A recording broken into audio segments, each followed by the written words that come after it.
Please allow me to speak from here because that rostrum is too small for me. Bismillah ar-Rahman ar-Rahim. Dr. Moeed Yusuf, esteemed panelists, speakers, international guests, ladies and gentlemen, Assalamu alaikum and good morning. It's my profound pleasure to speak to you once again at Islamabad Security Dialogue. I'm extremely pleased to note that this forum, organized by National Security Division for the first time in 2021, has already made its mark as one of the region's prominent security dialogue, and I would like to compliment Dr. Moeed and his team for this achievement. I believe today more than ever, we need to inculcate and promote such spaces for intellectual debate and discourse where people from around the world come together to share ideas about the future of their countries and the world at large, where some of the brightest minds can identify means of global cooperation rather than confrontation. Ladies and gentlemen, I speak to you today as the world is witnessing an unprecedented return to global power contestation. The resurgence of interstate conflict amidst shared global challenges of poverty, climate change, terrorism, cyber intrusion, and scarcity of resources poses profound questions for international system. The international community's collective security rests in our ability to integrate our shared goals of global prosperity through an equitable international system, resisting the pressures of great power contestation. Pakistan, as a country located at the crossroads of economic and strategic confluence, is navigating these shared challenges in our immediate region and through our partnership in the international community. Ladies and gentlemen, Pakistan's first ever national security policy places the safety, security, dignity and prosperity of its citizens at the heart of our security policy. It recognizes the symbiotic relationship between economic, human, traditional security, placing economic security at the core, with the ultimate aim of achieving prosperity for our citizens, with focus on ensuring domestic economic stability and growth, augmented through development partnership with the international community under our geo-economic strategy. Achieving this requires peace at home and abroad. Internally, Pakistan law enforcing agencies and the military have given innumerable sacrifices to defeat the menace of terrorism. Since 2001, Pakistan has suffered over 90,000 casualties and more than 150 billion in economic losses. Our commitment to defeating terrorism remains unwavering. Through the selfless dedication and sacrifices of our armed forces, civil law enforcing agencies and support of our nation, we have made remarkable gains against terrorism. This has resulted in a marked improvement in the internal security situation of Pakistan. However, the threat of terrorism and violent extremism remains and the struggle continues till we eliminate the last terrorist and cause of terrorism from our region. We are committed to preserving our gains against terrorism, and we are working with the interim Ikhwan government and other neighbors to ensure that terrorist organizations are no longer allowed to use territory of one country against another one. A peaceful and prosperous West and South Asia is our goal. Pakistan national security policy places a premium on promoting national cohesion and harmony through the precepts of unity in diversity. Our focus remains on eliminating intolerance and extremism by celebrating the diversity of our country and ensuring the right of state to preserve the fundamental rights guaranteed under the constitutions, irrespective of caste, creed or belief. I fully realize that it is a huge challenge, but we are committed and we will not relent till we make Pakistan a moderate and forward-looking country as envisioned by our founding father, Quaid-e-Azam Muhammad Ali Jinnah. Pakistan also recognizes that it is the regions, not the countries, that grow. That is why we believe that peace and stability in our wider regions are prerequisites for achieving shared regional prosperity and development. In this regard, our doors are open for all our neighbors.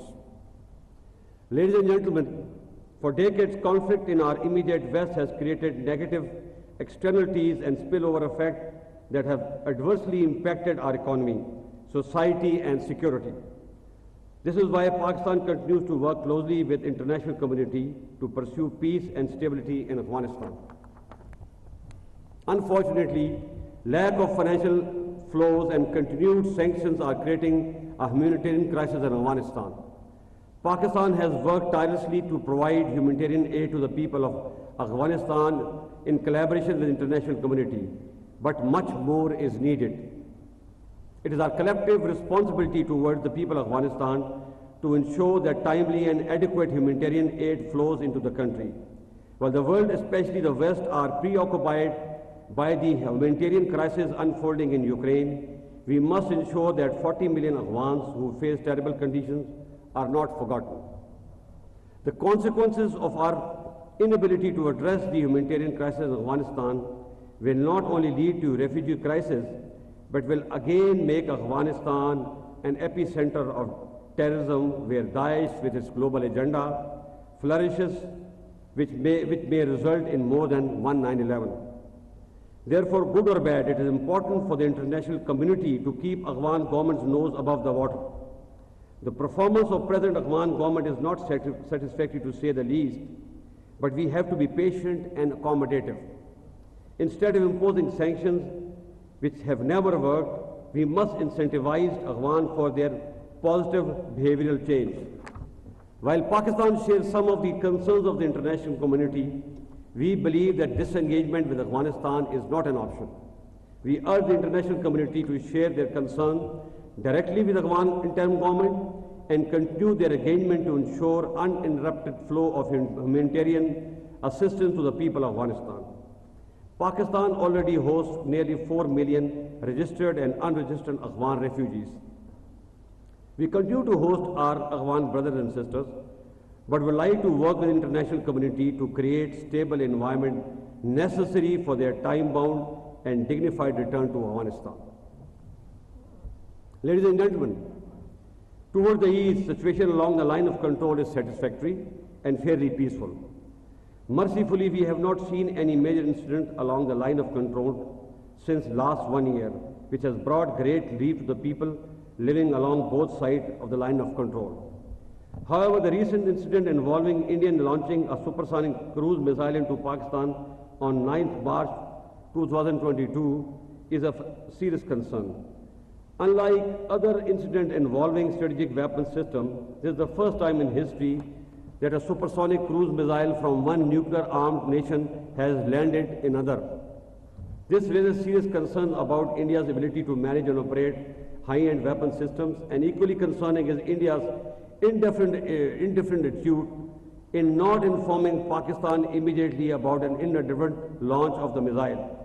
We hope the international community will realize that this incident could have resulted in loss of life in Pakistan or an accidental shooting down of a passenger plane that were flying along the path of the cruise missile. Pakistan has called for a thorough probe into the incident, and we expect India to provide evidence to ensure Pakistan and the world that their weapons are safe and secure. On our part, like early 2019, when Pakistan demonstrated its role as a responsible member of international community by returning the captured pilot of an intruding Indian fighter aircraft, we have once again demonstrated maturity and responsibility in our response. Ladies and gentlemen, Pakistan continues to believe in using dialogue and diplomacy to resolve all outstanding issues, including the Kashmir dispute, and is ready to move forward on this front if India also agrees to do so. With 1/3 of the world engulfed in some sort of a conflict or war, it is important that we keep the flames of fire away from our region. In this regard, besides Kashmir dispute, the Indo-China border dispute is also a matter of great concern for us, and we want it to be settled quickly through dialogue and diplomacy. I believe it is time for political leadership of the region to rise above their emotional and perceptual biases and break the shackles of history to bring peace and prosperity to almost 3 billion people of the region. Ladies and gentlemen, with growing concern about major power contestation, Pakistan is positioning itself as a melting pot for a positive global economic interest through our focus on connectivity and development friendship. Pakistan does not believe in camp politics, and our bilateral relationship with our partners are not at the expense of our relationship with other countries. Pakistan enjoys a close strategic relationship with China, demonstrated by our commitment towards Pakistan-China Economic Corridor or CPEC. Equally, we share a long history of excellent and strategic relationship with the United States, which remains our largest export market. We seek to broaden and expand our ties with both countries without impacting our relations with the other. Similarly, European Union, United Kingdom, Gulf, Southeast Asia, and Japan are also vital for our national development and progress. Ladies and gentlemen, Pakistan is deeply concerned about the conflict in Ukraine. With Ukraine, we enjoy excellent defense and economic relationships since its independence. With Russia, we had cold relations for a long time due to numerous reasons. However, recently there have been some positive development in this regard. Sadly, the Russian invasion against Ukraine is very unfortunate, as thousands of people have been killed, millions made refugees, and half of Ukraine destroyed. This is a huge tragedy which must be stopped immediately. Furthermore, despite legitimate security concerns of Russia, its aggression against a smaller country cannot be condoned. Pakistan has consistently called for an immediate ceasefire and cessation of hostilities. We support immediate dialogue between all sides to find a lasting solution to the conflict. Pakistan has also dispatched humanitarian assistance to Ukraine through special flights of Pakistan Air Force and will continue to do so. The continuation or expansion of conflict in Ukraine will not serve the interest of any side, least of all the developing countries, which will continue to face socio-economic costs of the conflict, a conflict which can easily get out of hand. Ladies and gentlemen, clearly there are visible camps at the time among global polity, those which advocate contestation and those advocate cooperation. The future vision of global security will ultimately be shaped and decided by the fact that which camp prevails. I believe the world today, at this civilizational and scientific pinnacle, is built by those who visualized and believed in cooperation, respect, and equality instead of divisions, warmongering, and dominance. Pakistan today has a unique position where it has very cordial historic relation with both the camps. Our interests are best served only if cooperation between various power centers is promoted instead of contestation, and so is the case with other developing countries. It's therefore necessary for the world leadership to support the island of cooperation such as Pakistan instead of promoting those who wish to gain from this contest. Finally, one quick and important lesson as a military man that emerges from Russia-Ukraine conflict, which must be highlighted over here, and that is that it is the preeminence or dominance of firepower over mobility, as was the case during First War. This has given a heart to smaller countries that they can still defend their territory with smaller but agile forces against an aggression by a bigger country, by carrying out selective modernization in equipment and adopting novel ideas. And this is the course we intend following for our future developmental strategy. I thank you.